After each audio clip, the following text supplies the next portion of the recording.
Good morning, students. Today we are going to discuss our next topic and the part 2 of our political science chapter 2 शोक therapy इन post communist regimes.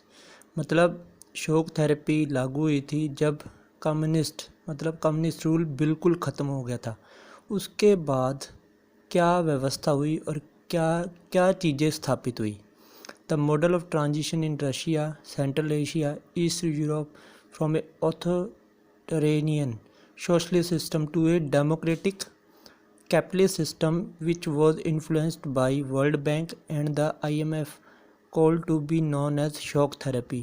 मतलब पहले उनका socialist system था जिसके अंदर सरकार के हाथ में सब कुछ होता है, आप प्राइवेट प्रॉपर्टी ऑन कर सकते हैं, ठीक है। उससे डेमोक्रेटिक भी सरकार चुनी हुई, लेकिन पूंजीपतियों की सरकार, बड़े घरानों की सरकार, उस सिस्टम की तरफ जब रशिया, सेंट्रल एशिया और ईस्ट यूरोप आ रहे थे, किसकी हेल्प से?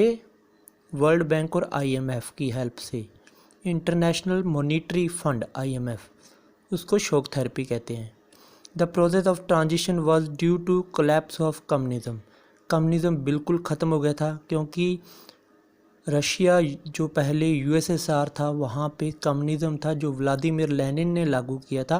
कम्युनिज्म थोड़ा सा डिफरेंट है सोशलिस्ट से। कम्युनिज्म के अंदर कोई प्राइवेट प्रॉपर्टी ऑन नहीं कर सकता, कम्युनिटी अपने तरीके से रिसोर्सेज को होल्ड करती है, जिस आदमी को जितनी ज़रूरत है उस ज़रूरत के हिसाब से उसे दिया जाता है।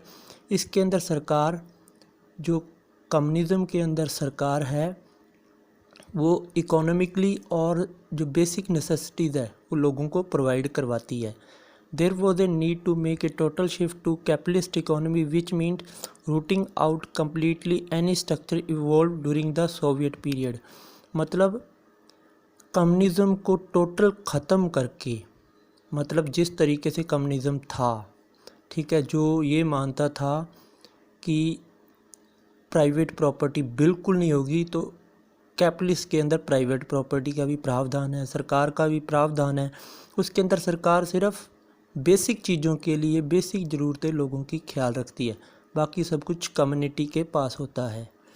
तो उस पूरी स्ट्रक्चर को उखाड़ कर जो कम्युनिज्म था, कैपिटलिस्ट की पूंजीपतियों की तरफ आना, मतलब प्राइवेट प्रॉपर्टी भी होगी, सरकार भी होगी, सरकार भी, लोग भी ख्याल रखेंगे, लोग अपने तरीके से बिजनेस करेंगे लेकिन सरकार को कुछ ना कुछ देंगे।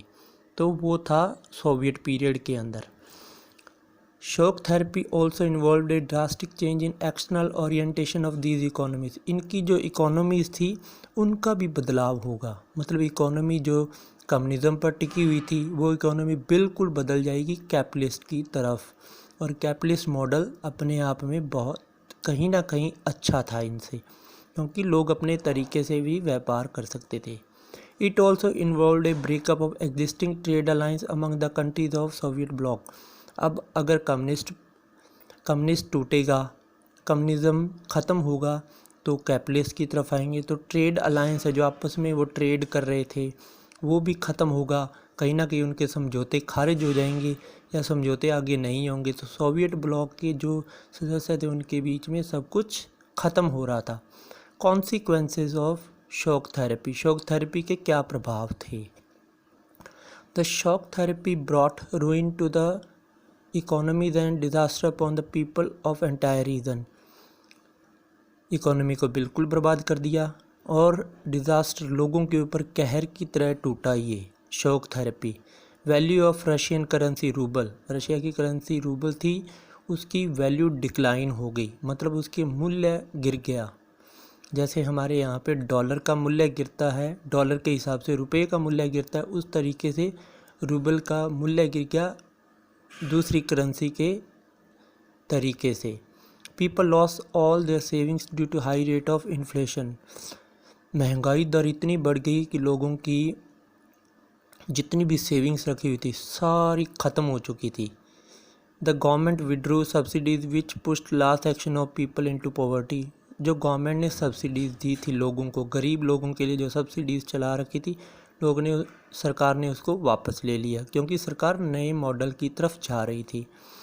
और the middle classes were push to periphery of society, और मिडिल क्लास भी कहीं ना कहीं ख़त्म हो रही थी, वो भी ख़त्म होने के कगार पर पहुंच रही थी। The construction of democratic institution was not given the same attention and priority as the demands of, जो कंस्ट्रक्शन था डेमोक्रेटिक इंस्टीट्यूशंस का, अपने तरीके से इंस्टीट्यूशंस चलेगी, उनको उस तरीके का ख्याल नहीं रखा गया, उनकी तरफ देखा नहीं गया सरकार की तरफ से, and priority as the demand of, और प्रायोरिटी नहीं दी गई जैसे कि डिमांड ऑफ इकोनॉमिक ट्रांसफॉर्मेशन, जिस तरह से इकोनॉमी का ट्रांसफॉर्मेशन हो रहा था उस तरह से उसे अटेंशन नहीं दिया गया, उसकी तरफ देखा नहीं गया, सरकार की तरफ से ख्याल नहीं रखा गया।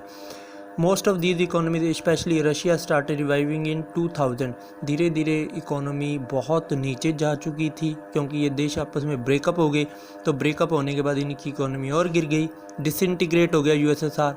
तो रशिया की जो इकोनॉमी थी वो धीरे धीरे ऊपर जानी शुरू हुई 2000 में। 10 साल उसकी, मतलब जैसे ही वह स्वतंत्र हुआ उसके 10 साल बाद उसकी इकोनॉमी थोड़ी सी ऊपर बढ़ी।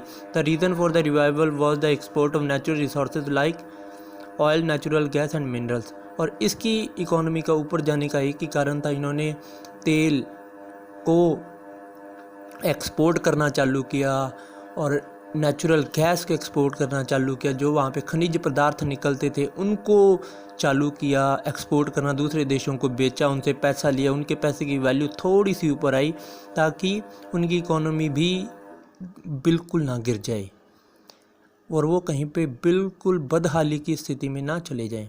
Tension and conflict in former Soviet Republic, जो ये रिपब्लिक से जो नए थे इनमें क्या टेंशन्स हुई, इनमें क्या लड़ाइयाँ हुई, आपस में क्या घमासान मचा। There was tensions and conflict in most of the former Soviet republics and many have had civil wars and insurgencies। मतलब जो ये फॉर्मर पहले जो सोवियत ब्लॉक के सदस्य थे, सोवियत ब्लॉक के थे, ठीक है, इनके बीच में बहुत ज़्यादा सिविल वॉर्स हुए और वहाँ पे लोगों के बीच में, मतलब सरकारों के बीच में लड़ाइयाँ होनी चालू होगी। इंसर्जेंसी मतलब ऐसी कंडीशन होगी जिससे वॉर होने की, सिविल वॉर होने की स्थितियाँ पैदा होगी। In Russia the two republics Chechnya and Dagestan have a violent secessionist movement. Chechnya और डागिस्तान था, वहाँ पे सक्सेसनिस्ट मूवमेंट हुआ, जिसका मतलब ये कि वो अपने आप को अलग करना चाहते थे, वो किसी रीजन से अलग होके अपना नया देश या अपना एक नया राज्य बनाना चाहते थे। Tajikistan witnessed a civil war for almost 10 years till 2001। Tajikistan में 10 साल सिविल वॉर, अंदर ही अंदर युद्ध चलता रहा अपने देश के बीच में, सरकार और लोगों के बीच में, वहाँ के विद्रोही होंगे उनके बीच में, कहीं भी मतलब सिविल वॉर देश के अंदर ही चल रहा था, लूटपाट मच रही थी देश में। The region had many sectarian conflict, छोटे छोटे कॉन्फ्लिक्ट भी हुए लोगों के बीच में कि ये जाति कहती कि हम अलग हो जाएंगे, वो जाति कहती हम एक नया देश बनाएंगे। इस तरीके के देश बनाना, देश को बांटने की स्थिति में चल रहा था तजाकिस्तान भी। Central Asia to became a zone of competition between outside powers and oil companies, और जो सेंट्रल एशिया था वो कंपटीशन का स्थिति में बन गया क्योंकि वहाँ पे नेचुरल रिसोर्सेज बहुत ज़्यादा थे, जैसे कि ऑयल की बात कर ले हम, उसकी वजह से दूसरी ऑयल कंपनीज और कोई ना कोई उन्हें हथियाना चाहता था। उनके बीच में एक होड़ चल रही थी कि कौन इस पर कब्जा करेगा। जैसे अमेरिका ने इराक पर अटैक किया था because to gain its natural resources. Czechoslovakia was divided into two, the Czechs and Slovaks, thus forming independent countries। Czechoslovakia जो बहुत बड़ा देश था, जो दो पार्ट में सिर्फ इस वजह से बंटा क्योंकि वहाँ पे भी अंदर ही अंदर युद्ध चल रहा था। उन्होंने अपने आप को एक को चेक्स बना दिया, एक को स्लोवैक्स बना दिया।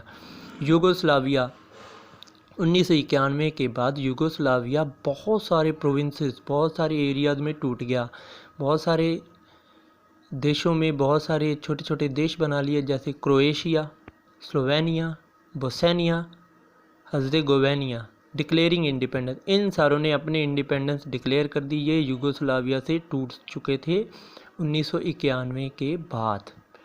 India and post communist countries, India और जो कंट्रीज़ टूटे थे सोवियत ब्लॉक से, उनके बारे में क्या थे वो। India maintained A cordial relationship with the post communist country. The strongest relation of India still with Russia. जो कम्युनिस्ट रूल ख़त्म होने के बाद टूटे थे, उनके साथ इंडिया का क्या रिलेशन था। मतलब हम रशिया की बात करें तो इंडिया ने उसके साथ 20 ईयर फ्रेंडशिप ट्रीटी साइन की थी। Indo-Russian relation is an important aspect of Indian foreign policy. Both the countries share a vision of multipolar world order. मतलब दोनों देश का इंडियन फॉरेन पॉलिसी ये चाहती है कि रशिया के साथ अच्छे रिलेशन रहे। वो देखते हैं कि रशिया एज ए फ्रेंड, बहुत अच्छा फ्रेंड है उसका। Both the countries share a vision of multipolar world order. मतलब वो मानते हैं कि दुनिया में और भी पावर्स होनी चाहिए, मल्टीपोलर वर्ल्ड होना चाहिए, एक पोलर नहीं होना चाहिए। जैसे यूनिपोलर वर्ल्ड है, यूएस सबको चला रहा है। India got benefit from Russia over issues like Kashmir, energy supplies, access to central Asia, balancing its relation with China. और इंडिया रशिया से इस बात पर बेनिफिट ले रहा है कि कश्मीर इशू पर रशिया इंडिया के साथ खड़ा था और उसके बैलेंस करता है रिलेशन चाइना के साथ भी। और फिर सेंट्रल एशिया में उसे जाने का रास्ता कहीं ना कहीं रशिया से होकर गुजरता है। रशिया उसे हमेशा एक अच्छे दोस्त की तरह उसकी मदद करता है इंडिया की, और इंडिया रशिया के साथ हमेशा अच्छा दोस्त बन के खड़ा है हर मैटर में। Russia stands to benefit from this relationship because India is the second largest arm market for Russia. Both the countries have collaborated over many scientific projects. India Russia से बहुत बड़े हथियार खरीदता है और इंडिया से रशिया बहुत हथियार ले रहा है। पहले इंडिया ख़रीदा करता था, अब रशिया ख़रीद रहा है। Both the countries have collaborated, और इंडिया और रशिया ने बहुत सारे प्रोजेक्ट्स आपस में लगाए हैं। जैसे मैं आपको बता दूं, शायद हमारे यहाँ पे फार्म है जो सरूपसर फार्म है, उसमें रशिया की कहीं ना कहीं हमारे साथ पार्टनरशिप है।